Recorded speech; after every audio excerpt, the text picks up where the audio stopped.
நேற்று ஆக்சுவலாக முதல்வர் ஆய்வின் போது பார்த்தீங்கன்னா சமூக நல விடுதிகளில் நிறைய குறைகள் இருக்கிறதா ஆக்சுவலாக மாணவர்கள் குற்றம் சொல்லியிருக்காங்க. அது ஆக்சுவலாக நீங்கள் நேரில் போய் ஆய்வு பண்ணி அந்த இடங்களை தீர்க்கப்படுமா? நிறைய இடங்கள்ல இந்த குற்றச்சாட்டுகள் எடுத்துட்டு இருக்கு. அதாவது தமிழ்நாடு முழுக்க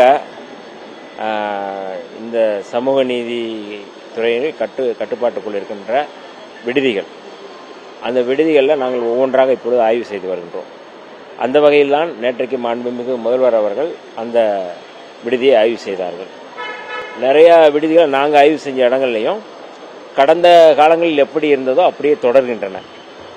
போதாமைகள் இருக்கின்றன, தேவைகள் இருக்கின்றன, கோரிக்கைகள் இருக்கின்றன. அவற்றை ஒவ்வொன்றாக நாங்கள் செய்யணும் சொல்லிட்டு இருக்கிறோம். குறிப்பாக நேற்றைக்கு முதல்வர் அவர்களிடம் வைத்த மாணவர்கள் வைத்த மிக முக்கியமான கோரிக்கைகள்லாம் அதாவது மின்தடை ஏற்பட்டால் அதுக்கு இன்வெர்டர் வேணும்னு கேட்டாங்க. அது கடந்த காலங்களில் இல்லை. கடந்த 10 ஆண்டுகளுக்கு மேலாக 15 ஆண்டுகளுக்கு மேலாக மின்தடை ஆயிடுச்சுன்னா அவ்வளோ அது எப்போ வருமோ அப்போ தான் வரும்.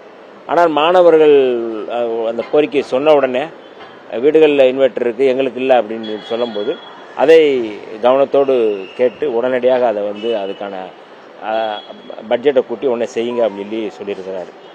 ஆக தேவைகள் என்னென்ன அப்படிங்கிறத பொறுத்து தான் நம்ம பண்ணுறோம்.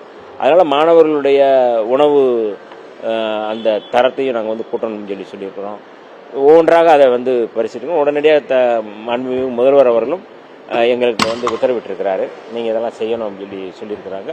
நாங்கள் அதை செய்வதற்கான வேலை திட்டங்களை தொடங்கியிருக்கிறோம். ஆதி திராவிடர் நலத்துறை பெயர் மாற்றம் வருத்தம் அளிக்கிறது சொல்லி பெரும்பாலும் நீங்கள் அந்த துறையில் இருக்கீங்க. ஆனால் நீங்கள் அந்த பெயர் மாற்றம் சரியானது அப்படிங்கிறீங்க. உங்களுடைய நிலைப்பாடு என்ன? இல்லை நிலைப்பாடு எடுத்துக்கிறீங்களா இல்லை அரசாங்கத்துடைய நிலைப்பாடு? அதாவது எங்கள் தலைவர் அவர்களுடைய நிலைப்பாடு தான் என்னுடைய நிலைப்பாடும்.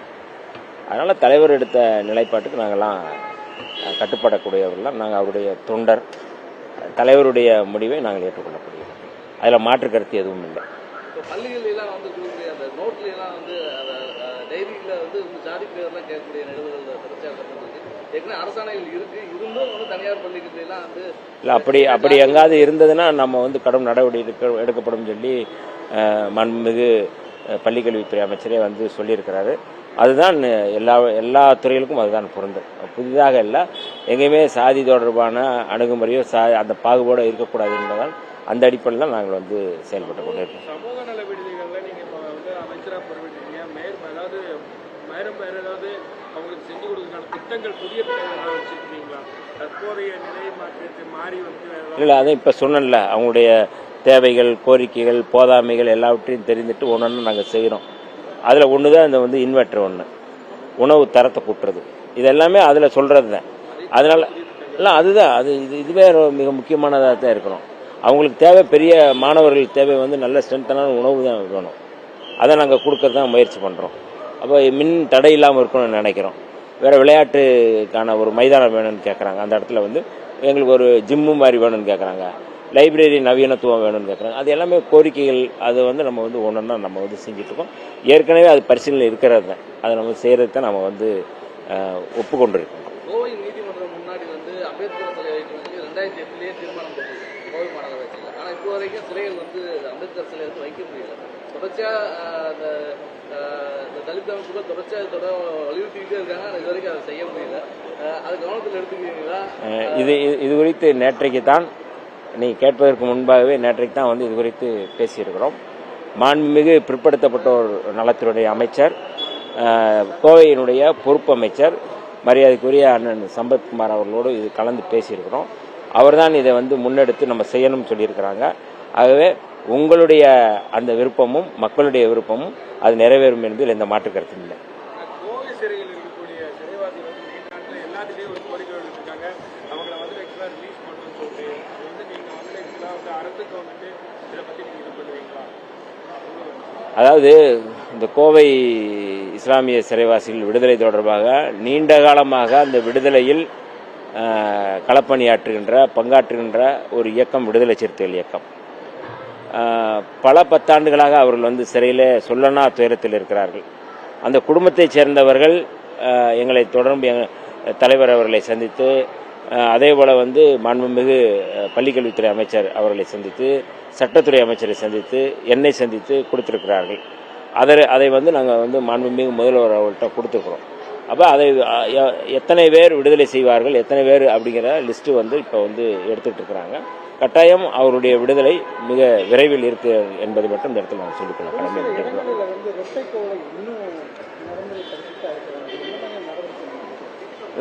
அது வந்து நேரடியாக எங்களுக்கு கவனத்தில் வர்றதை தாண்டி வந்து விடுதலை சிறுத்தைகள் மற்ற திராவிட இயக்கங்கள்லாம் அதில் வந்து போராட்டங்களை முன்னெடுத்துட்டு இருக்கிறாங்க. அதை ஒழிக்கவும் செஞ்சுட்டு இருக்கிறோம். வெளிப்படையாக அஃபீஸியலாக எங்காவது இருக்குது அப்படின்னா நம்ம கவனத்துக்கு வந்துச்சுன்னா உடனே அதுக்கு மேலே நடவடிக்கை எடுக்கிறோம். மாண்புமிகு முதல்வர் அவர்கள் கடந்த முறை நாங்கள் வந்து பேசும்பொழுது இந்த மாதிரி இரட்டை கோளை எங்காவது இருந்தால் கடும் நடவடிக்கை எடுக்கப்படும் சொல்லியிருக்கிறாங்க. அதை வந்து கட்டாயம் வந்து இதுக்கு வந்து எந்த தயவுதாட்சணியும் இல்லை. இரட்டை கோளை முறை எங்காவது இருந்ததுன்னா அதை நீக்க வேண்டும். அந்த மாதிரியான தீண்டாமையை கடைபிடிப்பவர்கள் மீது கடும் நடவடிக்கை எடுக்கப்படும் அப்படிங்கிறது.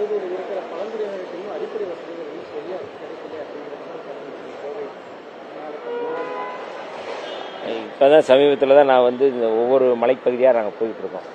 பழங்குடி மக்களுடைய வாழ்வாதார பிரச்சனை, அவர்களுடைய தேவைகள், அவர்களுடைய கோரிக்கை எல்லாவற்றையும் கேட்டறிந்து ஒவ்வொரு மலைப்பகுதியாக போயிருக்கோம். இப்போ வந்து நாங்கள் வந்து கல்வராயன் மலைக்கு போயிருந்தோம். அதற்கு முன்பு வந்து ஈரோட்டில் இருக்கிற காளி திம்பம் போயிருந்தோம். ஒவ்வொன்றாக நாங்கள் வந்து கேட்டறிந்து, அதாவது இதுவரை எந்த அமைச்சரும் வந்து இது மாதிரியான மலைப்பகுதியில் அதை போக முடியாத மலைக்கு யாரும் போனதில்லை. நாங்கள் போய் அதிகாரிகளோட போய் ஆட்சியரோட போய் அதை வந்து அவருடைய பிரச்சனை என்னன்னு கேட்டுட்டு இருக்கிறோம். சாலைகள் இல்லை அப்படிங்கிறத இப்போ தான் நம்ம வந்து அதை வந்து அவர்களுக்கு ஒரு சிறப்பு கவனம், ஸ்பெஷல் கேர் எடுக்கக்கூடிய ஒரு அரசாக நம்முடைய அரசு இருக்குது அப்படிங்கிறத வந்து அந்த மக்கள் புரிஞ்சிருக்கிறாங்க. கட்டாயம் அதை வந்து நாங்கள் நிறைவேற்றுவோம். அரசு தொடர்பான அரசு மீது பல்வேறு ஆக்கப்பூர்வமான விமர்சனங்களும் முன்வச்சிருக்காங்க. ஆனால் வைகோ வந்து அந்த மாதிரி விமர்சனத்தது ஏன் அப்படிங்கிறது ஒரு காட்டமாக விமர்சனத்துக்கு சேர்த்து இல்லாமல் காட்டமாக வந்து விமர்சிச்சிருக்காரு. ஏற்கனவே வந்து கிளைகளே இல்லாத கட்சிக்கு 8 தொகுதி கொடுத்தாங்க அப்படின்னு சொல்லி அப்பயும் தொடர்ச்சியாக விடுதலை சிறுத்தைகள் மேலே வைகோக்கு என்ன தொடர்ச்சியாக பேசிக்கிட்டே இருக்கு. அண்ணன் வைகோ அவர்களை நாங்கள் எப்போதும் நேசிக்கக்கூடியவர்கள். அவர் எந்த விமர்சனமும் எவ்வளவு அவதூறு பரப்பினாலும் அவர் எப்போதும் நேசிப்பவர்கள் விடுதலை சிறுத்தைகள் என்பதை அவர் புரிந்து கொள்வார்.